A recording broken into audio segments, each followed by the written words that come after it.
Hello दोस्तों, स्वागत है आपका हमारे यूट्यूब चैनल प्रीति की कहानियों में। दोस्तों, झारखंड के पलामू जिले में बसा एक छोटा सा गांव हरिहरगंज। वहाँ न पक्की सड़कें थीं, न अस्पताल, न कोई ढंग का स्कूल। मिट्टी की गलियां और कच्चे घरों में बसा था वह गांव, जहां हर सुबह सूरज से पहले लोग जागते थे और हर रात अंधेरे से पहले अपने घर लौट आते थे। इसी गांव में एक गरीब किसान रामस्वरूप यादव का घर था, जो दिन रात मेहनत करके अपने परिवार का पेट पालता था। उसका एक बेटा था अरविंद। अरविंद बचपन से ही कुछ अलग था। जहां उसके हम उम्र के लड़के गाय बकरियां चराने में व्यस्त रहते, वहीं वह एक पुरानी कॉपी लिए मिट्टी के आंगन में बैठा कुछ न कुछ लिखता रहता। किताबें उसके पास नहीं थीं, लेकिन आंखों में सवाल बहुत थे। माँ लक्ष्मी देवी अक्सर उसे देखकर कहती, पगला गया है का, रोटी मिल नहीं रही और यह बाबू बना फिरता है। लेकिन बाबा राम स्वरूप चुपचाप मुस्कुराता और कहता, छोटा है लक्ष्मी, सपने देखने दो इसे, भगवान करे ये दिन फिर दें। गांव के स्कूल की हालत खस्ता थी। एक मास्टर जी थे वर्मा सर, जो हफ्ते में 2 बार आते थे। लेकिन अरविंद को पढ़ने में ऐसी लगन थी कि वो अपने से 2-3 क्लास ऊपर की किताबें गांव के एक छात्र से मांग कर लाता और घंटों उन्हें पढ़ता।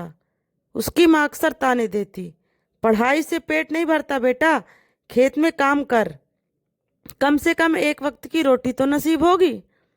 लेकिन अरविंद ने अपने सपनों की लकीर खींच ली थी। वह अफसर बनना चाहता था। गांव में जब कोई सरकारी गाड़ी आती और एक अफसर उतरता, तो पूरे गांव के लोग झुककर सलाम करते।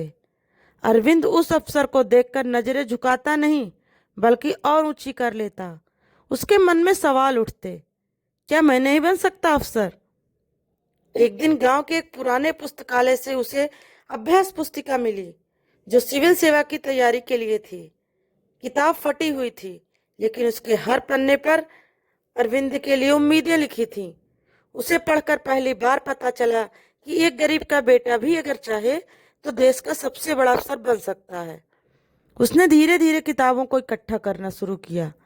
कबाड़ में मिली कॉपियों पर नोट्स बनाना, पुराने अखबारों को पढ़कर कमेंट अफेयर बनाना, ये सब उसकी दिनचर्या बन गई। लेकिन किताबें खरीदना आसान नहीं था।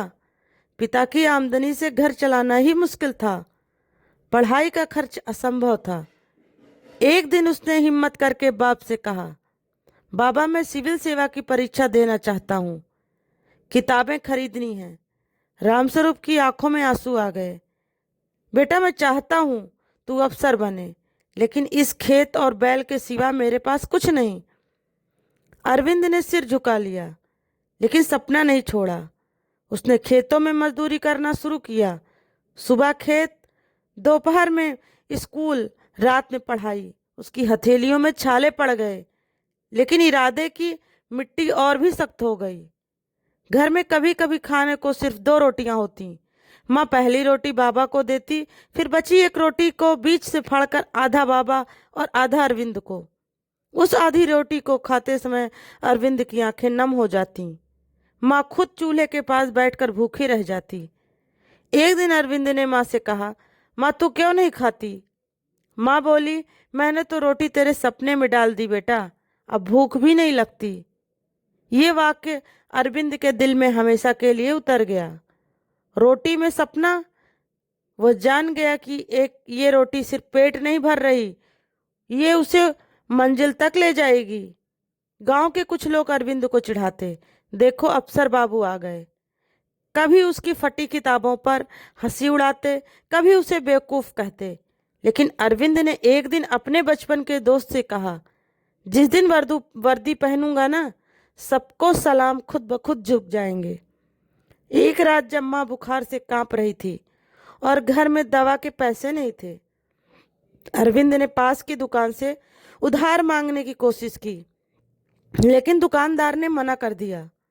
उस रात उसने चूल्हे के पास बैठकर किताब बंद कर दी और खुद से वादा किया, अब नहीं रुकूंगा, नहीं झुकूंगा, इस घर की हालत बदलनी है। गांव की धूप, खेतों की धूल और आधी रोटी के स्वाद ने अरविंद के इरादों को लोहे से भी सख्त बना दिया था। सपने अब कल्पना नहीं रहे बल्कि जरूरत बन गए थे, और जरूरत जब जुनून बन जाए तो क्रांति जन्म लेती है। अरविंद जब गांव के उस अध्यापक की मदद से थोड़ा थोड़ा समझने लगा था कि सफलता सिर्फ मेहनत नहीं बल्कि दिशा और रणनीति भी मांगती है, अध्यापक ने उसे कुछ पुरानी प्रतियोगी परीक्षाओं की किताबें दी, जिनमें यूपीएससी, एसएससी और राज्य सेवा आयोग की तैयारी का बेसिक था। ये किताबें शहर से लाए गए थे, जो फटे पुराने जरूर थे, लेकिन अरविंद के लिए वे किताबें किसी खजाने से कम नहीं थीं। कई दिन ऐसे आते जब घर में सिर्फ एक वक्त की रोटी बनती। माँ कहती, बेटा तू खा ले, मुझे भूख नहीं है। लेकिन अरविंद जानता था कि वो झूठ है। वो अपनी आधी रोटी माँ की थाली में चुपचाप रख देता और माँ की आंखों में आंसू आ जाते। एक रात पढ़ते पढ़ते अरविंद की आंखें भारी हो गईं। उसने सपने में देखा, एक मंच पर वो अफसर की वर्दी पहने बैठा है, चारों ओर तालियां बज रही हैं और मंच से कोई घोषणा कर रहा है, ये है वो लड़का जिसने एक रोटी की कीमत समझकर देश को नया रास्ता दिखाया। लेकिन सपने में भारी आवाज अचानक एक चीख में बदल गई। अरविंद उठ, तू पढ़ रहा था ना? माँ की आवाज थी और सामने लालटेन बुझ चुकी थी। वो फिर पढ़ने बैठा। अब गांव के बाहर जाकर प्रतियोगिता देने की घड़ी आ गई, लेकिन समस्या ये थी कि परीक्षा शुल्क 500 रुपये था और यात्रा का खर्च मिलाकर कुल 1000 चाहिए थे। माँ ने अपनी चूड़ियां गिरवी रखी, पिता ने 2 दिन खदान में ओवर टाइम किया, सबने मिलकर अरविंद को भेजा। शहर पहली बार देखा था अरविंद ने। बड़ी बड़ी बसें, तेज रफ्तार लोग और एक अजीब सी भीड़ भाड़। परीक्षा केंद्र पर बैठते वक्त उसके हाथ कांप रहे थे। चारों ओर के लड़के लड़कियां ब्रांडेड घड़ियां, महंगी पेन और कोचिंग से पढ़े हुए थे। अरविंद को लगा, क्या मैं सच में इस भीड़ में टिक पाऊंगा? लेकिन उसने ठान लिया था। परीक्षा दी और फिर गांव लौट आया। 2 महीने बाद रिजल्ट आया। अरविंद फेल हो गया था। रात को उसने खुद को कमरे में बंद कर लिया। वो सोचने लगा कि क्या उसकी मेहनत बेकार गई। माँ ने दरवाजा खटखटाया और बोली, बेटा अगर पहली बार हार से ही डर गया तो तू अफसर बनने का सपना क्यों देखता है? सपने तो देखने वाले ही नहीं, सहने वाले पूरे करते हैं। अरविंद की आंखों से आंसू गिर पड़े। वो जान चुका था एक रोटी खाकर पढ़ना जितना कठिन है, उससे ज्यादा कठिन है उस रोटी का सपना जिंदा रखना। अगले दिन अरविंद उठकर खेत में गया और मजदूरी शुरू की। दिन में काम करता, रात में पढ़ाई। फिर उसने एक छोटा सा कोचिंग भी शुरू कर दिया गांव में, जहां 5 बच्चों को फ्री पढ़ाने लगा ताकि जो सीखा है वो बांट सके। इस छोटे प्रयास ने उसके भीतर आत्मविश्वास भरा। अब उसका अगला लक्ष्य था राज्य सेवा आयोग। अरविंद की छोटी सी कोचिंग क्लास गांव के बच्चों के लिए उम्मीद की किरण बन गई। वहाँ कोई फीस नहीं लगती थी। मिट्टी की दीवारों और फूस की छत के नीचे पढ़ाई होती थी। वो केवल गरीबों किताबों की नहीं, जिंदगी की होती थी। अरविंद अब सिर्फ छात्र नहीं, एक शिक्षक बन गया था। अब वो बच्चों को संविधान के मूल सिद्धांत और गांधी जी के विचार पढ़ाता तो खुद को भी हर बार कुछ नया सीखने को मिलता। इन्हीं दिनों में अरविंद की माँ को बुखार आने लगा। पहले तो सोचा सामान्य है, लेकिन धीरे धीरे माँ का वजन गिरने लगा, हाथ पैर में सूजन और खांसी बढ़ गई। गांव के सरकारी अस्पताल ने सिर्फ दवा पकड़ा दी, बुखार है आराम करो। पर अरविंद को महसूस हुआ कि बात कुछ और है। वह माँ को लेकर शहर के जिला अस्पताल गया, जहां डॉक्टर ने टेस्ट किए और कहा, आपकी माँ को टीबी है, इलाज लंबा चलेगा और खर्चा भी। अरविंद को जैसे किसी ने जमीन से उठाकर पटक दिया हो। इलाज के लिए हर महीने कम से कम 3000 रुपए चाहिए थे। अरविंद ने अपनी कोचिंग के बच्चों से माफ़ी मांगी और कहा कि कुछ दिन के लिए कक्षाएं बंद रहेंगी। वो खुद एक होटल में बर्तन धोने की नौकरी करने लगा ताकि माँ का इलाज चल सके। रात को होटल से लौटने के बाद वो अस्पताल में माँ के सिर पर हाथ फेरता और कहता, माँ बस तू ठीक हो जा, फिर तेरे बेटे को देखना अफसर की वर्दी में। माँ मुस्कुराती, कमजोर सी आवाज में कहती, बेटा अब तेरी आंखों में वही सपना है जो कभी मेरी आंखों में था। अरविंद ने अपनी दूसरी परीक्षा के लिए आवेदन किया।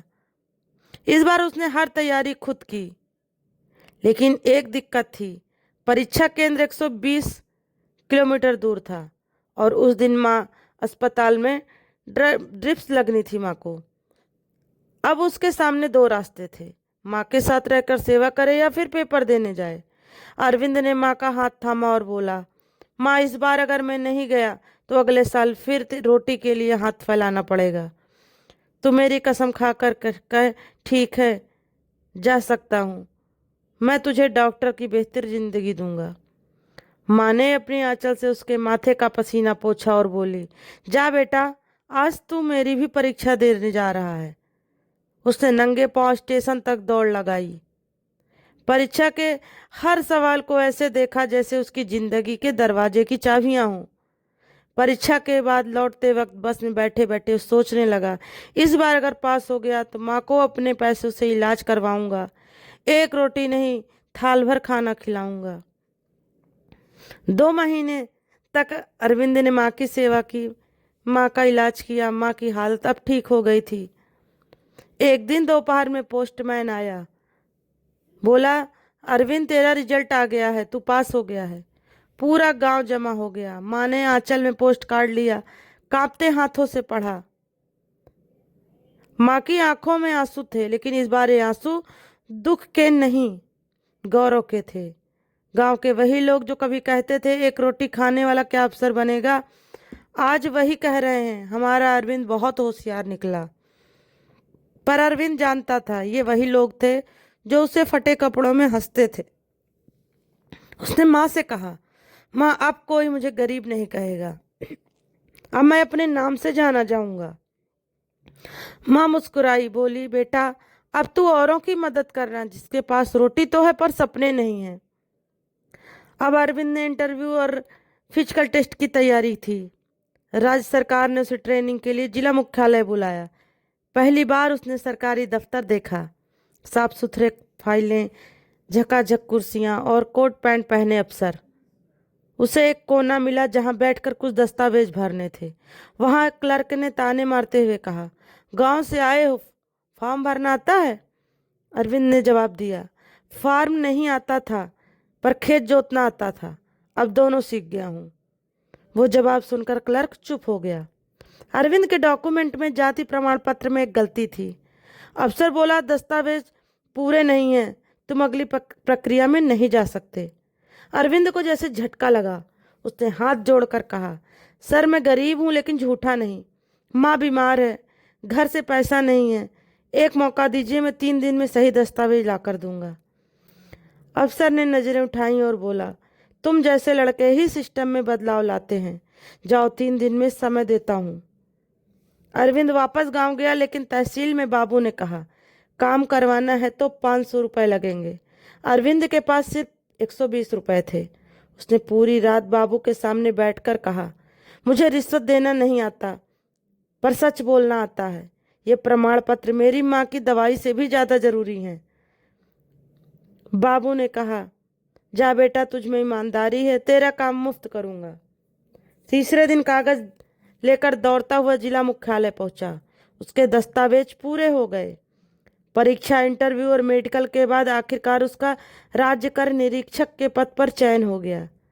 पहली बार जब उसने वर्दी पहनी तो माँ ने उसका माथा चूमते हुए कहा, आज मेरी गोद में अफसर बैठा है, एक रोटी की कीमत आज समझ में आ गई है।